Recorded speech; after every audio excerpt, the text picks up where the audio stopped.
Então, fazendo uma breve introdução, né? O que é aprendizado por reforço? O aprendizado por reforço é quando o algoritmo está tentando aprender algo novo na base da tentativa e erro.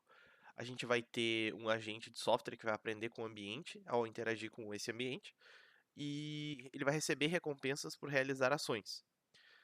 Ele vai usar o erro ou o acerto que ele fez para se retroalimentar e aprender novamente. E é daí que vem a ideia do reforço, né? Ele tenta aprender e se ele acertou, ele reforça esse acerto e se ele errou, ele tenta mudar. Esse tipo de aprendizado, diferente da maioria, ele não é supervisionado, porque ele não aprende a partir de um conjunto de dados rotulados com respostas, por exemplo. Ele, ao invés disso, o agente recebe recompensas ou penalidades com base nas ações que ele realiza no ambiente. E esse agente, ele deve descobrir por si mesmo a melhor estratégia ou a melhor política para maximizar a recompensa total ao longo do tempo. Então, né, no processo de tentar maximizar a recompensa do agente, dois conceitos são muito importantes, né, que são o exploration e o exploitation. O exploration é quando o agente ele tenta ao acaso tomar decisões para aprender. Então, por exemplo, ele pode tentar andar para a direita ou pular sem ter a certeza do resultado, e aí ele vai explorar novas possibilidades. E o exploitation é quando ele toma uma decisão que ele acha que é a melhor, baseada no seu treinamento anterior. Então ele segue a estratégia que parece ser a ótima e ele tenta buscar e maximizar a recompensa com base nas experiências passadas. Então, basicamente, somando os dois, né? Então, um deles ele abrange, ele expande, ele procura novas oportunidades, e o outro ele entende as oportunidades anteriores, que foram ótimas, e se adapta com elas. Então, falando um pouquinho das origens do aprendizado por reforço, nós temos uma figura bem importante que é o matemático Richard Bellman. Ele introduziu uma fórmula chamada Fórmula da Otimalidade em 1957 e ela estabeleceu a base para a maioria dos algoritmos de aprendizado por reforço, o que deu uma maneira mais fácil de calcular o valor esperado de ações futuras. Isso foi usado depois no próximo algoritmo chamado Q-Learning. Então, agora falando um pouquinho do algoritmo de Q-Learning, né? Ele foi um algoritmo criado por Christopher Watkins, ali por volta dos anos 80.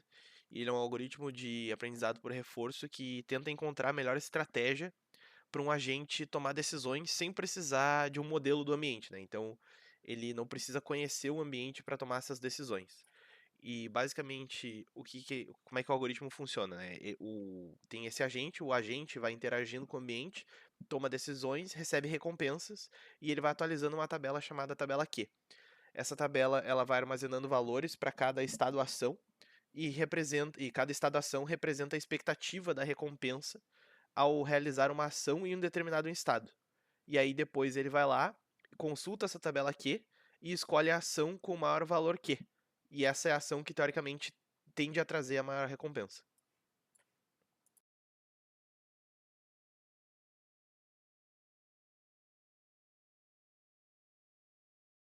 Então, agora falando um pouco sobre o estudo de caso, em jogos, né? A DeepMind, que era uma empresa do Google, ela utilizou o aprendizado por reforço para treinar agentes a jogarem jogos de Atari. E o que aconteceu foi que os agentes que foram treinados por reforço acabaram sendo muito melhores que jogadores humanos, né? O desempenho deles foi muito superior. E eles usavam o algoritmo DQN, que é o Deep Q Network, que também é baseado no Q-Learning. E eles foram capazes de aprender através de pixels dos jogos, né? Então, cada estado era um frame, cada estado era um pixel, basicamente, do jogo. E eles iam armazenando esses pixels e decorando e aprendendo com esses pixels e eles acabaram descobrindo várias maneiras de vencer esses jogos depois de muito tempo, né? Eles treinavam, treinavam, treinavam e acabaram descobrindo todos os macetes que até os próprios jogadores usavam. E agora nós vamos introduzir alguns livros sobre Reinforcement Learning. O primeiro livro a ser mencionado é o Reinforcement Learning: An Introduction. É um dos livros mais clássicos e amplamente utilizados sobre aprendizado por reforço. Ele fala de fundamentos do aprendizado por reforço, fazendo uma introdução aos conceitos básicos. Ele fala de métodos de valor e política, faz uma discussão sobre os algoritmos mais populares, como o Q-Learning e o Sarsa, e também faz um aprofundamento teórico em cima deles. O livro Algorithms for Reinforcement Learning já foca mais nos algoritmos do aprendizado por reforço. Apesar de fazer uma breve introdução aos conceitos básicos, ele fala bastante de algoritmos clássicos, métodos avançados. Ele também comenta e faz uma análise da teoria da complexidade e métodos de aproximação de valor.